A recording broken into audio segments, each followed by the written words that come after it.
के द्वारा है। और ये कहीं न कहीं हमारे जो किसान भाई हैं, क्योंकि हम दूसरे से सारे जुड़े हुए होते हैं, और वो जाकर के कहीं न कहीं उनमें भ्रम फैलाने की कोशिश कर रहे हैं। जिन ये केवल और केवल ये वही लोग कर रहे हैं जिन्होंने अध्यादेश को पढ़ा नहीं, अध्यादेश को देखा नहीं, और केवल विरोध करना है, वही लोग इस बात का विरोध कर रहे हैं।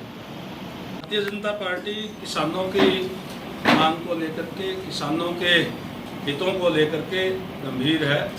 आज कुछ दिनों से विशेषकर जो विपक्षी पार्टियां हैं, जिनके पास और कोई मुद्दा नहीं है, वो इन अध्यादेशों को लेकर के, किसान अध्यादेश जो आए हैं, इनको लेकर के किसानों के अंदर, लोगों के अंदर भ्रांति पैदा करने का प्रयास कर रहे हैं। क्योंकि उनकी राजनीतिक जमीन जो है वो खिसक चुकी है, और जिस ट्रांसपेरेंसी के साथ सब वर्गों को साथ लेकर के भारतीय जनता पार्टी की सरकार आदरणीय मनोहर लाल जी के नेतृत्व में चल रही है, इसलिए उनको कहीं भी कोई जगह नहीं मिल रही। इसलिए इस टाइप की बातें कर रहे हैं। जो अध्यादेश आए हैं उससे किसानों के कहीं भी कोई नुकसान नहीं है। किसानों के लिए ही वो अध्यादेश आए हैं। इन अध्यादेशों से किसानों को और ज़्यादा अधिकार मिलते हैं। कहीं कोई उनके अधिकारों में, कहीं कोई उनके हितों में कोई कटौती नहीं है। इसके अंदर जो एमएसपी के ऊपर जो किसान जो जैसे पहले बेचते थे, ना ही तो कहीं कोई एमएसपी को समाप्त किया जा रहा, ना ही कहीं कोई मंडियों को समाप्त किया जा रहा, ना ही कोई जो आड़त की जो हमारी व्यवस्था है उसको कहीं समाप्त किया जा रहा। बल्कि इन अध्यादेशों की वजह से जो किसान कहीं भी अपनी फसल जो है बेच सकते हैं। आज तक किसानों की तरफ से ये आता था, या यही बात उठती थी, किसान एक ऐसा वर्ग है जो अपनी फसल पैदा करता है और उसकी बोली जो है वो दूसरे लगाते हैं। अपनी फसल का मूल्य आप नहीं बता सकता। इस अध्यादेश से किसान जो है वो कहीं भी, अपने जिले के अंदर भी, पूरे स्टेट के अंदर भी, पूरे देश के अंदर भी कहीं भी अपनी फसल जो बेच सकता है। एक देश एक बाजार के हिसाब से कहीं भी ले जा करके वो अपनी फसल बेच सकता है, कहीं उसको दिक्कत नहीं होगी। और जो किसान मंडियों के अंदर बेचना चाहेंगे वो अपनी मंडियों के अंदर आकर के बेचे। एमएसपी के ऊपर उनका जो है फसल जो है वो खरीदी जाएगी, ये स्पष्ट है सरकार की तरफ से। लेकिन नई बात करके, इस टाइप की बात करके जो विरोधी है वो केवल और केवल किसानों को बहकाने का और भ्रांति फैलाने का जो है वो प्रयास इसके अंदर जो है वो कर रहे हैं। एमएसपी के ऊपर पहले भी, आज तक जब से भारतीय जनता पार्टी की सरकार बनी है, ये रिकॉर्ड की चीज है कि सबसे ज्यादा खरीद जो है भारतीय जनता पार्टी की सरकार के अंदर हुई है।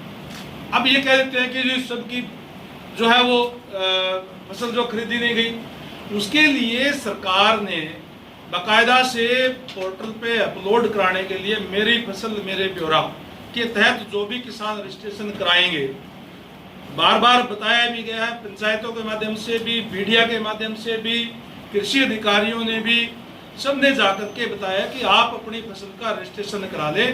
क्योंकि अगर रजिस्ट्रेशन पे अगर जो नहीं, उसके अगर ये कंडीशन नहीं लगाएंगे तो जो स्टॉकिए हैं वो बता देंगे जी हम तो फसल खेत से लेकर के आए हैं, फिर उसको कैसे रोकेंगे। इसलिए जिन भी किसानों ने रजिस्ट्रेशन करवाया, सरसों का, चाहे गेहूं का, चाहे और दूसरी फसल का, वो तमाम जो जिन्स जो है वो सरकार ने जो खरीदने का काम किया है। और अब तक सबसे ज्यादा खरीद जो है पिछली जो समय के अंदर हुई है, उनसे ज्यादा खरीद इस सरकार के दौरान जो है वो करने का काम किया है। केवल और केवल भ्रांति फैलाने का काम ये जो है ये करे। इस अध्यादेश के अंदर कहीं भी ये नहीं लिखा हुआ कि एमएसपी समाप्त हो जाएगी या मंडियां जो है वो बंद हो जाएगी। कहीं इसके अंदर कहीं भी इस टाइप का कोई जिक्र कहीं भी नहीं है। लेकिन केवल और केवल भ्रांति फैलाने का काम कर रहे हैं। इस अध्यादेश से जो किसान कोई डायरेक्ट मार्केटिंग करना चाहता है, डायरेक्ट मार्केटिंग कर सकता है। मंडी से बाहर भी अपना व्यापार, ये फसल लेकर के जो है वो जाकर के बेच सकता है। कोई दिक्कत नहीं है। क्योंकि अब तक जो डायरेक्ट मार्केटिंग करने वाले किसान हैं, वो हजारों में से केवल एक है इस टाइप से है। इससे और ज़्यादा उनको जो बढ़ावा मिलेगा, डायरेक्ट मार्केटिंग कर सकते हैं, पूरे देश के अंदर कहीं भी ले जा करके जो है वो अपनी फसल जो है बेच सकते हैं, कोई दिक्कत और परेशानी उनको नहीं होगी।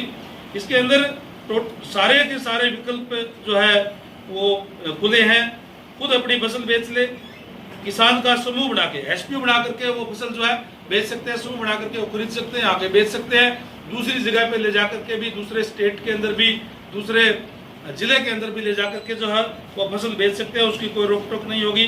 व्यापारियों से कॉन्ट्रैक्ट करके भी बेच सकते हैं, अपनी फसल व्यापारियों को दे सकते हैं जैसे पहले देते हैं। और मंडी के अंदर तो वो विकल्प जैसे मैंने पहले कहा वो खुला है कि मंडी के अंदर जाए और एमएसपी पे उसकी खरीद जो है वो सरकार करेगी, कोई दिक्कत जो है उसको नहीं होगी। तो इस तरीके से केवल और केवल ये जो इस समय के अंदर जो किसानों के बीच में जाकर के जो विपक्षी लोग हैं जो गुमराह करने का काम कर रहे हैं, उनसे मैं कहना चाहूँगा आप इन अध्यादेशों को पढ़ें और मुझे एक भी चीज़ ये बताएं कि ये चीज़ जो है किसान के विरोध के अंदर है। और फिर भी किसानों को हितों के लिए फिर भी इसके अंदर और कोई अगर प्रदेश के किसान या कोई भी इसके अंदर कोई अपना सुझाव देना चाहते हैं तो वो भी 3 सांसदों की कमेटी बना करके सरकार ने उस सुझाव भी मांगने का काम किया, लोगों ने कुछ सुझाव उसके अंदर दिए भी हैं, वो भी दे सकते हैं, वो खुला है। और अब भी एमएसपी पे खरीद के लिए चाहे आने वाले टाइम के अंदर बाजरे के लिए भी 120 के अंदर सरकार की तरफ से बना लिए गए हैं और उसके लिए मूंग के लिए भी जो है उसकी पूरी तैयारी, किसानों की खरीद की कोई दिक्कत और परेशानी ना हो इसके लिए सरकार की जो है वो हो गई है 120 और मूंग के लिए 30 केंद्र का निर्धारण किया है और धान खरीद के लिए 400 खरीद केंद्र सरकार की तरफ से बढ़ाए जा चुके हैं। यानी किसानों के प्रति सरकार जो है पूर्ण रूप से गंभीर है। मैं किसान भाइयों से ये कहना चाहूँगा आपके माध्यम से कि उनके हितों के लिए सरकार सचेत है, कहीं भी उनके हितों की अनदेखी जो है नहीं करने दी जाएगी। अभी जो फसल की बात आई कि जो अभी जो फसल हुई इसमें कोई दो राय नहीं, ये जो वर्ष है 2020 का, ये हमारी देसी भाषा में कहते हैं करड़ाई वाला साल है। इस वर्ष के अंदर कोरोना भी आया, कर्फ्यू भी लगाना पड़ा, जनता कर्फ्यू भी लगाना पड़ा, लॉकडाउन भी करने पड़े, व्यापारियों के व्यापार भी मंदे हुए हैं। इसके हालात के हिसाब से ये केवल भारत में नहीं बल्कि पूरे विश्व स्तर के ऊपर है। और टिड्डी भी इस बार जो मैंने तो मेरे जीवन काल के अंदर नहीं देखी, पहले कभी सुनते थे कि टिड्डी आती थी, टिड्डी भी इस साल में आई। और जो इस बार खासकर जो नरमा की फसल थी वो बहुत बढ़िया फसल थी और ये फसल जो है अभी कुछ ही टाइम के अंदर जो बुरी तरीके से खराब हो गई। और किसानों को हमने पहले भी उनको आश्वासन दिया था कि किसानों की फसलों की जो है स्पेशल गिरदावरी कराई जाएगी और जो भी किसानों को नुकसान हुआ उसकी भरपाई सरकार की तरफ से की जाएगी।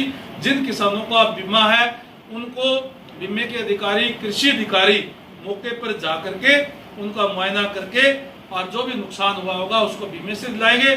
जिन किसानों का बीमा नहीं हुआ है और जो भी सरकार की पॉलिसी है, जो सरकार की तरफ से जो मुआवजा दिया जाता है, जिनका बीमा नहीं हुआ है उनको सरकार की तरफ से भी मुआवजा दिया जाएगा। ये बड़ा स्पष्ट है और केवल किसी के बहकावे के अंदर, भ्रांति के अंदर आने की जरूरत नहीं है।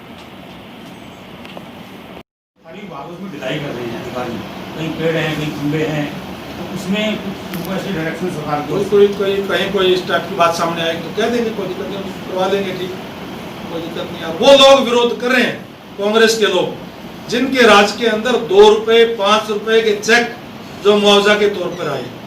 भारतीय जनता पार्टी की सरकार बनने के बाद में चाहे किसी की 5 मरले के अंदर भी फसल खराब हुई हो, छोटे से छोटा किसान हो, कम से कम उसको 500 रुपए करने का काम किया था। उन लोगों ने तो जब उनकी सरकार थी तब तो किसानों के साथ उनको बदा मजाक करने का काम किया, कहीं 2 रुपए कहीं 5 रुपए। बूढ़ा साल के टाइम पे कांग्रेस की जब सरकार थी, सेज के नाम पर जो है वो जमीनें लूटी गई उनकी। सेक्शन 4 और 6 लगाने के बाद भी उनको रिलीज कर दिया गया, किसानों से लूटने, किसान मजबूरी में बेच गया और उसके बाद में अपने क्षेत्रों को दे दी गई। वो लोग भी आज किसान हितैषी बता करके और लोगों को बहकाने का काम जो है वो कर रहे हैं।